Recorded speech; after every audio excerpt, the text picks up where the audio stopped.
All right, good afternoon, everyone. I'm aware I'm between you and tea, which is always an interesting spot to be. So this afternoon I'm going to be talking about work done by one of my students, Matt Smedberg. Unfortunately, he's just had his first child, so can't be here. So I got to come out and talk to you all instead. So what we're looking at today is effectively a part of a much longer term project that's been running for quite some time, effectively looking at background radiation. And probably the best thing to say is, well, what is background radiation? The term of background radiation or internet background radiation borrows very, very heavily from radio astronomy. And we've got in South Africa the SKA, we had Meerkat, there's all the other radio telescopes set up in Australia, etc. When we look at it from a network perspective, it's exactly the same kind of thing. Rather than listening to what the cosmos is blasting back at Earth that we can listen at, we listen to the internet. Background radiation is all the scanning activity that goes on, all the reflected packets that come from denial of service attacks, the kind of traffic you get from malconfigurations. Every time somebody breaks NAT on a network and you start getting weird and wonderful packets coming out that have been translated incorrectly. Those are your primary groups. So then there's a very small group of literally freak packets, packets that should not exist. There's no easy way of being able to attribute exactly where they've come from. And a lot of this boils down to, it could be a bit that flipped somewhere. It could be some piece of equipment that's overheating, producing effectively garbage. Now, in a perfect world, there would be no background radiation because we have good security measures, we have well-governed networks. I can go back to some of the really, really early parts of the internet standards, some of the RFCs on ingress and egress filtering. It'd be wonderful if more ISPs around the world, and corporates in particular, put those kind of things in place, start filtering traffic that shouldn't be exiting from your networks. So we collect this background radiation, and the question of how we go about collecting it is we come to the next sort of key concept that we deal with, and that is a network telescope. And I've got radio telescopes here because we borrow so much from radio astronomy as well as optical astronomy. We refer to the lens size of a telescope. In other words, how big is its aperture, how much can it actually see? And well, from a network perspective, we use that as the CIDR notation. Is it a /8? Well, there is a /8 telescope.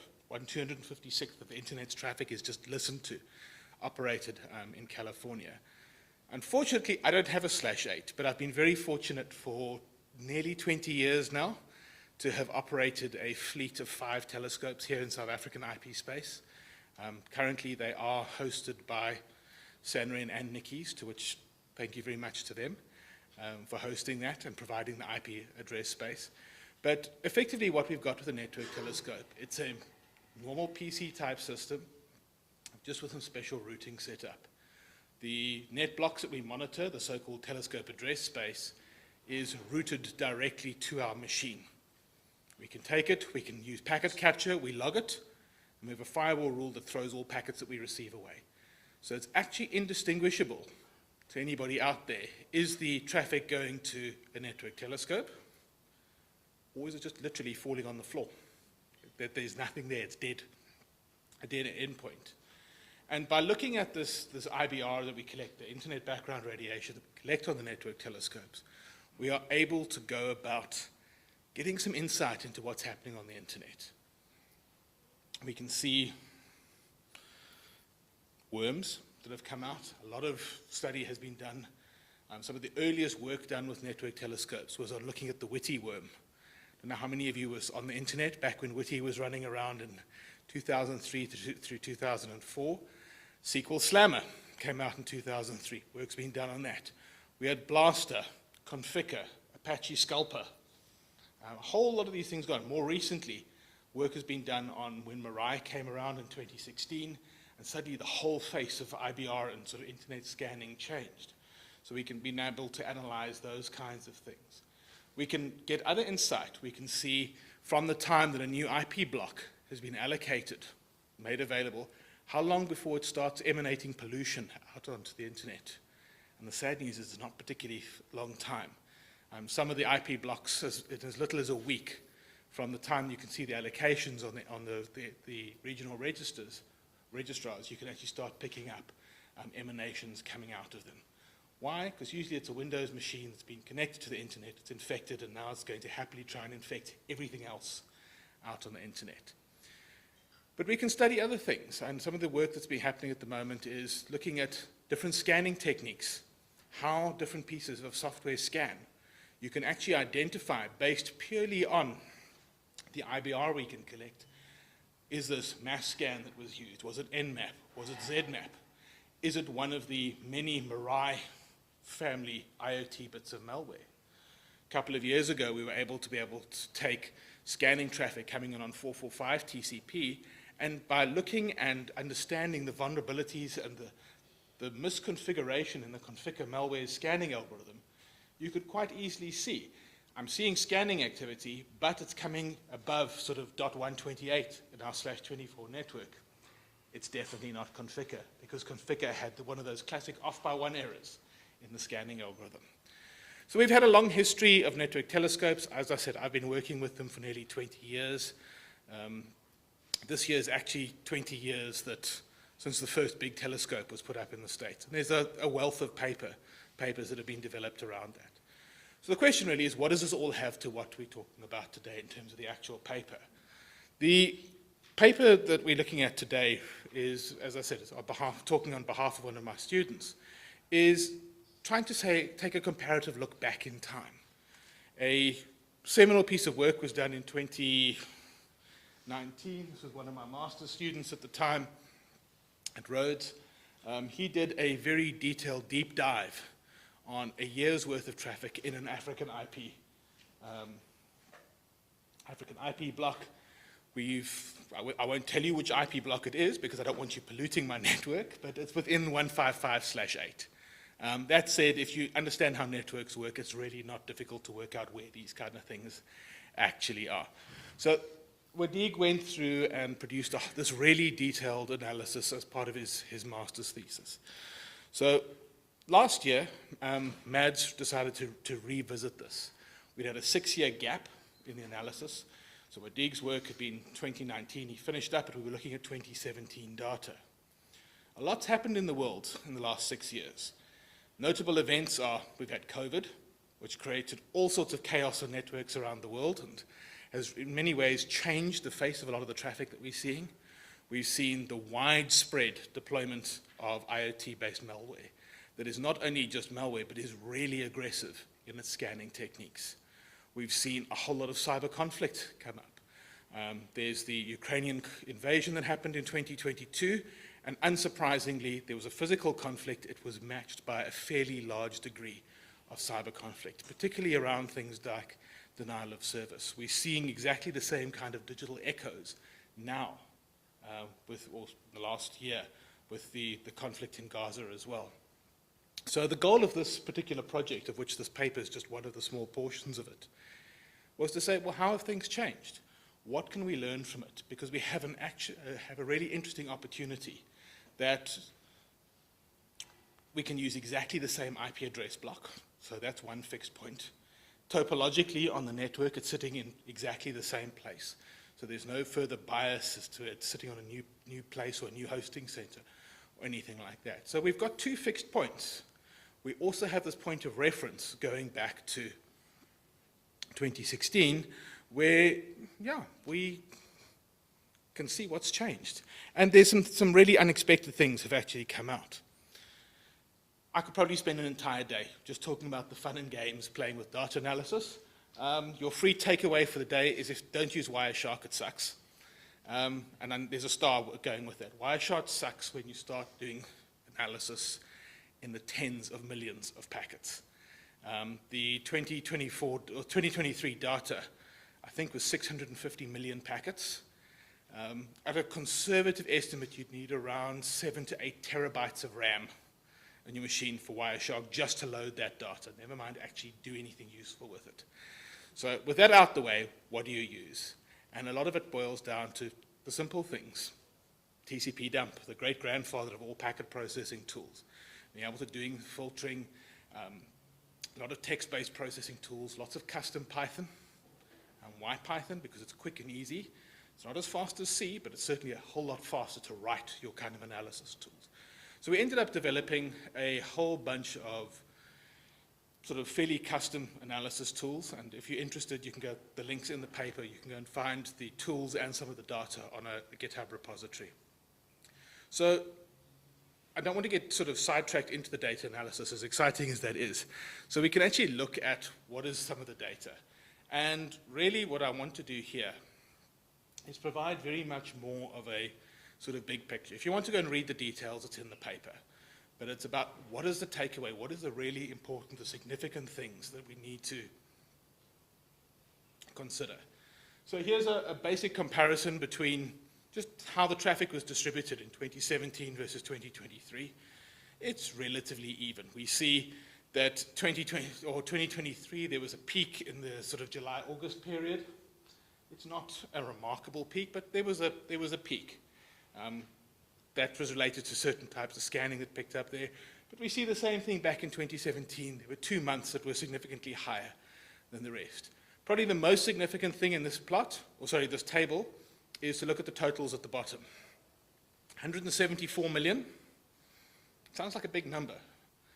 But roll on 6 years, 650 million. 2024, currently, we haven't got December's data yet, is looking to be close to 800 million. So it's growing. The question is, and there's a whole sort of side channel going back to the data analysis, is how do we build faster, better, more automated analysis tools? Because you can't really go through this on a manual basis. And just as a further comparison, when I did my PhD, 5 years of traffic came to 20 million events, 20 million packets. That's maybe Thursday of the second week in a month now. So the takeaway really is this massive growth. We're seeing on average 65 to 70 million packets a month. And yeah, it's a big number, but the more important thing is none of this should exist. There are no productive hosts. The IP addresses we're listening on, they don't respond to anything. There's no DNS link to them. They don't communicate with any other services. There's no reason to believe that those IP addresses have any kind of productive use. And that in itself is one of the great benefits of using a network telescope versus what for many organizations the approach is, well, we have a production network, let's put an intrusion detection system in place. Let's try and analyze what's there. And the big problem is, how do you sort out what's legitimate traffic versus what is your production traffic? And that is a challenge. With a network telescope, you can start from the premise that nothing should be there. And then you can say, well, this is possibly misconfiguration, this is reflected denial of service attacks, etc. And here, 90% of it is malicious, potentially malicious traffic, scanning, etc. We've seen a big change in the protocols over the last 6 years as well. I'm not going to go through all the big numbers, but if we look at the last line there in terms of the totals, we've seen an increase in TCP traffic, an increase in ICMP traffic. The ICMP traffic in particular has nearly doubled. Well, it's just more than doubled. And what's really interesting is not only has the traffic doubled, but the type of traffic has changed significantly as well. We're no longer seeing lots of ICM type 3 packets. For those of you that like playing with packets, that's your destination unreachable. Something went wrong. We now see almost exclusively ping packets. So it's your ICMP type 8, sending the ping out to saying, hey, are you there? Tell me if you're there. So it's active probing, looking for hosts. So TCP has increased marginally. UDP has decreased. Myself and my colleagues, we aren't actually sure as to what the reason for this is. But obviously, if one thing goes up, other things have to come down. And we've seen the growth in TCP and ICMP. TCP ports have changed over time. Telnet, still the highest one, despite the fact that you really shouldn't have Telnet enabled on any device and certainly nothing exposed to the internet. But then welcome to the world of the Internet of Things, or the Internet of Vulnerable Things, or the Internet of Things that you should never ever connect to a network. We've seen that. It's still the top, but it is remarkably, it's sort of dropped by 2/3. We're now 11% versus nearly 40%. SSH, HTTP, no real surprises there. We've seen a far more diversification. If you look at the totals, in terms of what the top 10 ports represented of the traffic, In 2017, 65% of the traffic was captured by the top 10 ports targeted. 2023, we're down to, just under 20%. So it's a significant drop. It's 1/3. And what that means is that it's not, unfortunately, a good thing. It means that the scanning activity is being far more diverse. It's looking at other ports. We're not seeing this massive concentration. And this starts becoming important when you start saying, well, what ports do we do? How do we protect our networks? And my personal view is the only way you can protect your networks is with a default deny rule. Block everything and allow what you absolutely need. Because you might not think your port's interesting until it's interesting. We've seen the same kind of thing, although not as significant with UDP. No real sort of fundamental changes in terms of the composition, but overall, top 10 is roughly half of what the representation as to what it was previously. We have seen some interesting things like memcached. That's a potentially abusable reflected denial of service attack. The vulnerability has been known for years, yet you keep seeing vulnerable servers popping up. And so, unsurprisingly, lots and lots of scanning for those kind of vulnerable systems as you go along. Geopolitical changes brought some very interesting stuff up. And if for many years you asked people, where's the top scanning source on the internet? Where does all the scanning come from? People say China. And you would have been right. What would come after China? Typically Korea, etc. We've seen a big change. And again, the reasons for this are not particularly clear. China's still there, it's just dropped significantly. The US, bad actor number one. This is not, just to be clear, this is not saying this is nation state scanning, this just happens to be where the IP blocks have been geolocated, using a combination of commercial geolocation tools as well as some custom tooling we've built up based on the regional registration records. So the US is nearly 1/3 of packets come from the US. Now, one of the key things to look at that is hosting in the US is dirt cheap. Consumer broadband, dirt cheap. Uncapped is the norm there. It's been one of the interesting things to notice how much more traffic is coming out of South African sort of consumer IP space as the telcos have really moved to doing away with capped provisioning. And in the early days when DSL came out, you got infected, you scanned all over the place, and, well, you were self-limiting because your cap ran out within a day or two. So that's one of the key contributors for the States.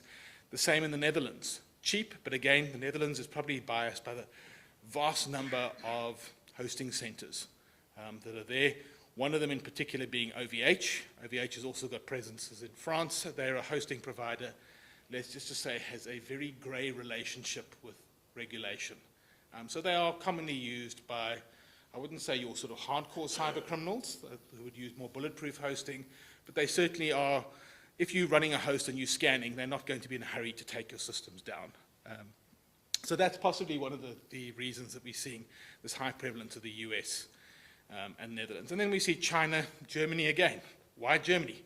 Lots and lots of cheap hosting centers. Britain, relatively cheap hosting centers. And South Africa, now coming in 6th place. Why is this? It's purely from what we're seeing, largely not from commercial sort of or corporate space, but from IP ranges allocated to sort of consumer providers, whether this is people actually doing scanning or more likely systems that have been compromised and are going on scanning. But if we look at the totals there, we're seeing a reverse to what we've seen from sort of the packet level traffic. The top 10 countries now represent 84% of the scanning packets received over the course of a year.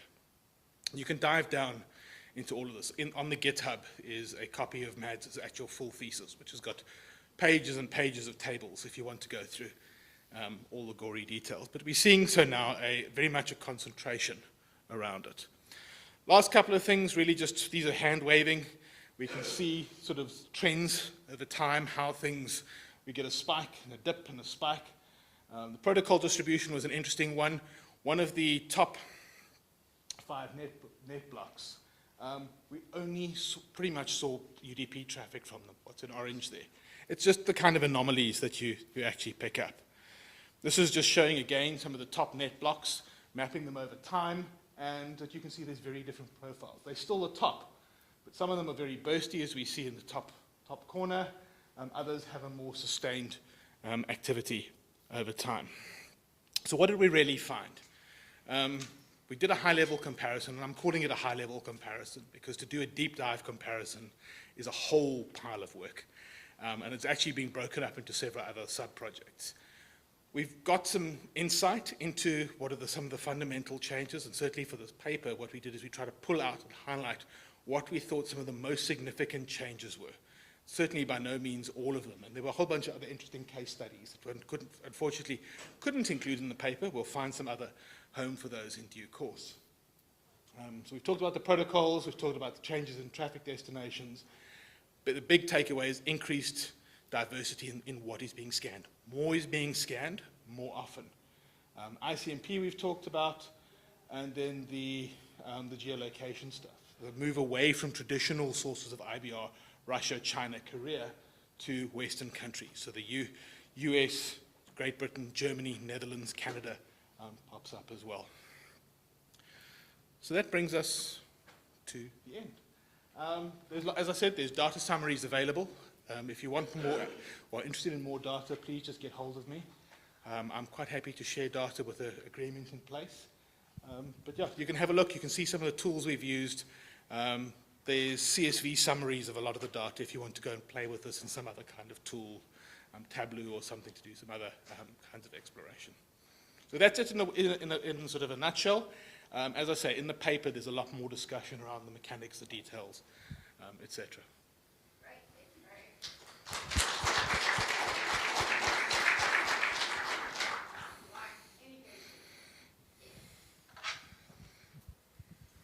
much. Is your data set fine-grained enough if we wanted to do similar study for local events in South Africa? Yes, that's basically, I've got data going back to 2005 at millisecond accuracy. Okay. So yeah, lots of it. The different data sets span different time periods, but yeah, that's the longest, goes back to 2005. Most of them, I think, are from 2010 onwards. Okay, I'll propose something afterwards. Yeah.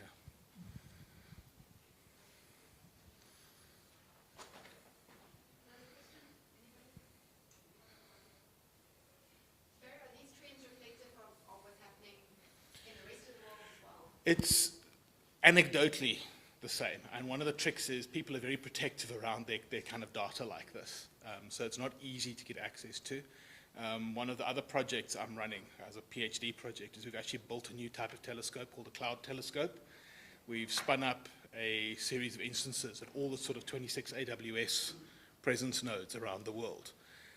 That gave us even more traffic to have to deal with, despite the much smaller number, sort of roughly 10%, yet we were getting 4 times as much traffic in a month. That currently is we're doing some analysis on it, but in broad terms, what we're seeing here very much reflects what we're seeing from these other 26 nodes, which from there we can infer this is what's happening around the world. Incredibly interesting to see the trends and the diversity and the range of where the traffic's going. And it shouldn't be there. I think that's the key, is that none of this should exist. Yeah, exactly. Right. Another last question? Yes.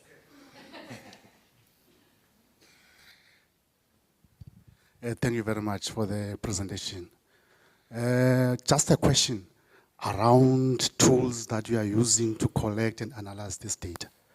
What are those tools? What are the tools? Yes, the tools that you use to collect and moment, analyze. It's a normal Debian server and TCP dump. That's for doing the collection. Most of the post-processing is done with a combination of TCP dump, sed, awk, those sort of classic Unix processing tools, and a couple of custom Python scripts for some of the filtering. So the idea, it's actually capturing as a VM now, and I think it's sitting with 2 gigs of RAM and just disk space. Disk space is by far the most important thing, because you don't know what's actually going to happen. I got caught short in 2016. It wasn't helped by being in the middle of all the fees must fall stuff, but Mirai came out and I thought I had 3 months of data space available, and my sensor ran out in a week. So I ended up losing a little bit of data during that period. So it's generally, it's disk space that is far more important than memory. You don't need much memory for capturing. More memory helps when you're doing analysis. Thank you. Yeah. Maybe did you consider how you will deal with maybe data spikes or data losses on a net flow? Data spikes are not so much an issue. Data losses have got a whole lot better. And the early period, sort of going back to 2005, they were periodic. Every time the power went out, we lost things. Then it was moved into a data center with generator backup. Then you had to worry about outages on your fiber, etc. Where it is currently, there's very little in the way of outages. It's sitting at the CHPC data center on CSR campus. It's not to say outages don't happen. There was a generator failure and we lost some time there. But they're generally fairly small. You're talking 5 minutes here, 15 minutes there. And it's really easy to be able to pick that up, to take a month's worth of data and sort of run a script, sort of find the holes in the data and just note that.